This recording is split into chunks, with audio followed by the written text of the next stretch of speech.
On est le 6 août. Hein, et j'ai une décision à prendre aujourd'hui. C'est de savoir est-ce qu'on fait une protection au dium ou pas.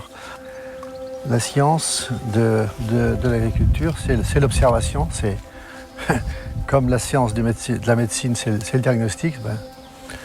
Il faut faire un petit tour pour regarder partout. Là, c'est une parcelle du nid blanc. Ça a été ma première parcelle que j'ai plantée ici, quand j'ai repris la propriété en 1972. Mais en fait, elle est encore assez généreuse. Le silence de la nature, c'est le début de l'histoire, l'origine, Saint-Sauvant, Charente-Maritime. Plus tard, la consécration sera dans le voyage. Les bars du monde entier, les rires, l'agitation et les bruits de la nuit. Paris-Berlin, New York-Pékin. C'est le grand écart pensé par Gilles Merlet, toujours créer des produits. Depuis les années 80, ces liqueurs de fruits ont su séduire les mixologistes du monde entier. Aujourd'hui, le Grand 8 se poursuit en famille, avec ses 2 fils, Pierre et Luc. Ensemble, ils font le pari du retour aux sources en créant une marque de cognac qui porterait leur nom, les cognacs Merlet.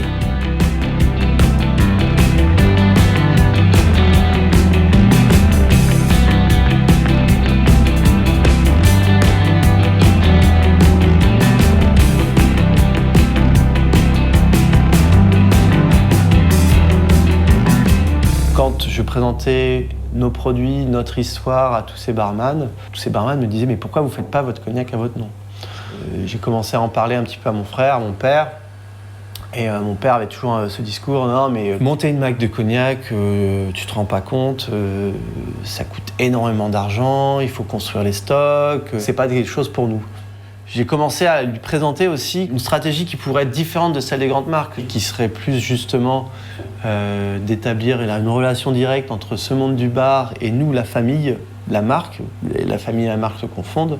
Donc on a un petit peu maturé l'idée et on est venu au concept de notre premier cognac sous la marque Merlet qui a été le Brothers Blend. Plus sur du fruit, plus léger, avec moins de bois, etc. Un cognac un peu différent. Tu as un sujet là, non? Complètement, mais c'est rien. Non, je vais me recadrer des fois.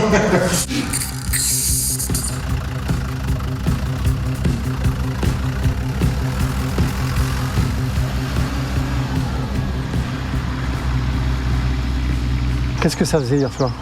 En degré toujours? Hier, ça faisait 9. Toujours 9? Ouais. D'accord. Il y a un peu moins de jus, mais bon, ça faisait 9. Là, on a 1248. D'accord. Bon. Donc il y a encore pas loin de 4 pressoirs. D'accord.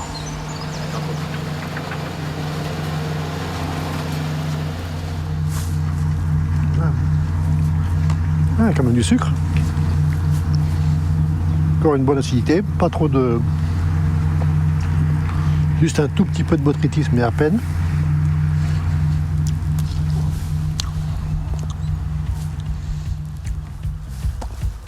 C'est là où on commence à avoir une petite idée de ce que sera le vin et ce que sera l'eau de vie. Quand on maîtrise complètement la partie vignoble, on sait que le vin qu'on va distiller va être de qualité et forcément derrière les cognacs qu'on fera seront de bonne qualité également.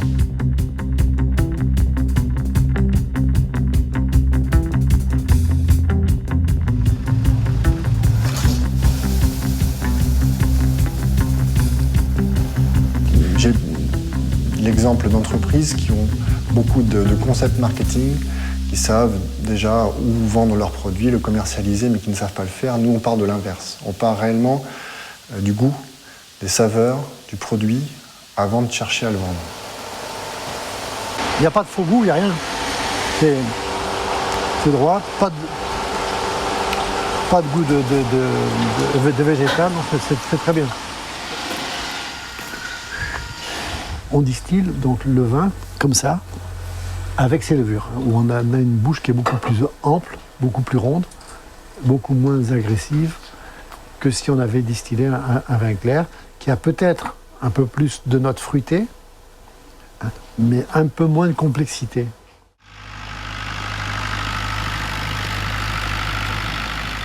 Je pense pas que le Brothers Blend serait né si mon père distillait pas de la cachaça, si mon père n'avait pas créé du cassis, s'il n'avait pas créé des liqueurs au cognac, il n'aurait pas eu cette approche sur le profil aromatique du cognac, etc.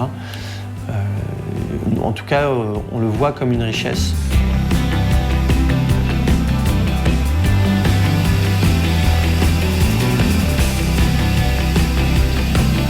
Plus on a un vin qui est bon, plus je laisse passer de choses. Et donc plus j'ai une eau de vie qui a du corps, qui a du fruit, etc. Bon. Moi, je fais le parallèle entre la distillation et la cuisine. Hein. Pour faire le repas, c'est d'abord des bons produits. D'accord ? Bon, après, effectivement, respecter le produit, essayer de le mettre en valeur. Après, il y a les petits tours de main. C'est exactement pareil. Donc, je pourrais me promener avec un chapeau sur la tête, chapeau de cuisinier, au lieu de me promener avec mon galure. Voilà. Tu tiens compte, 4 dixièmes par degré. Ça fait.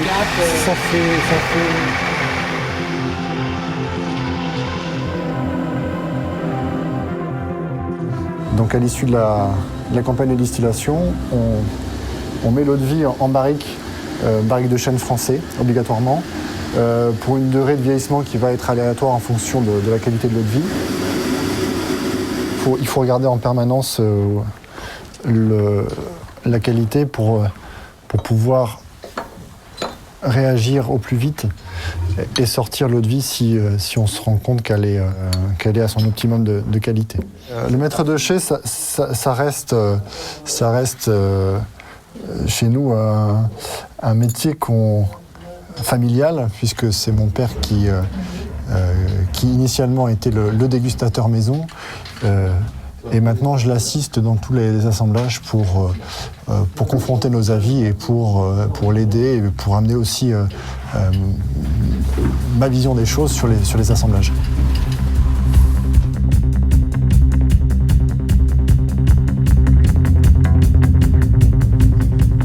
On est là pour faire l'assemblage du Brothers Blend, sur lequel on arrive en stock minimum. Donc on a récupéré tous les échantillons des lots qui peuvent rentrer dans l'assemblage du Brothers Blend. Donc ça c'est des grands champions, je ne les mettrai pas.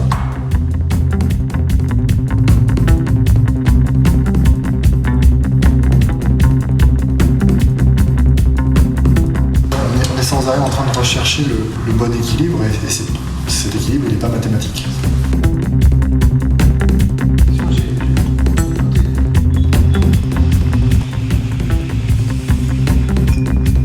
L'accueil a été tout de suite très bon de la part des clients et des consommateurs. Le seul hic, ça a été que, ah oui, vous avez que le Brothers Blend dans votre gamme. Donc tout de suite, le challenge, ça a été de sortir des nouvelles cuvées, de nouveaux assemblages. On a commencé avec un seul produit au départ, qui était le Brothers Blend, type VSOP, mais un cognac vraiment dédié au cocktail. Ensuite, on est monté en gamme avec le Sélection Saint-Sauvent, là un cognac de dégustation, un produit de niche, un cognac de connaisseur. Et ce qu'on avait besoin, et on avait une demande de nos importateurs, d'avoir une gamme plus classique avec un VS, un VSOP, un XO. Et donc là, on est vraiment en finalisation du design pour pouvoir en 2015 lancer ces produits-là sur différents marchés.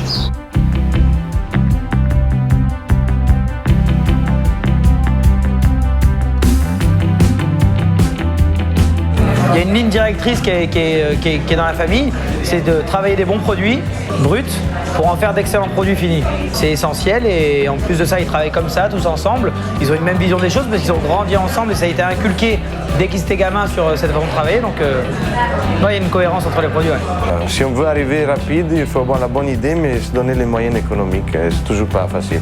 Et je trouve qu'eux, à leur niveau, ils ont quand même obtenu un très très bon résultat. Et je suis fier et j'espère qu'ils vont nous donner ils vont pas nous arrêter de nous surprendre.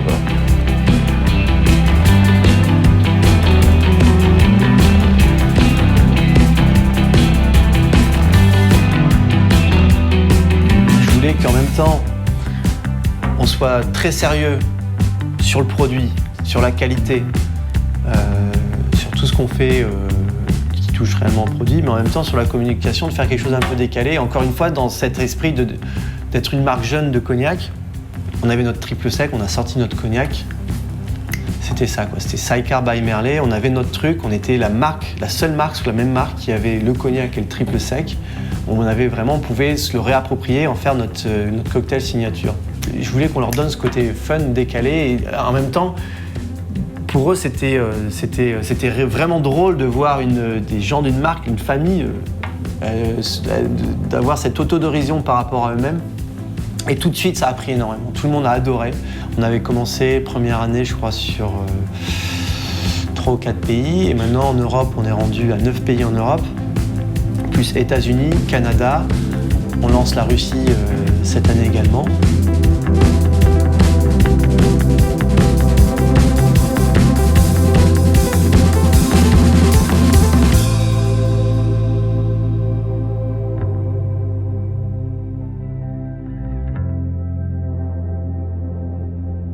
Finalement, le sidecar, c'était la bonne idée. Maintenant, de voir que Luc et Pierre sont là, continuent le travail que j'ai commencé, c'est vraiment pour moi une grande satisfaction, surtout que ça continue dans le même registre, celui de l'authenticité et de la qualité. Tu veux ajouter quelque chose d'autre? Non, faut que j'aille bosser.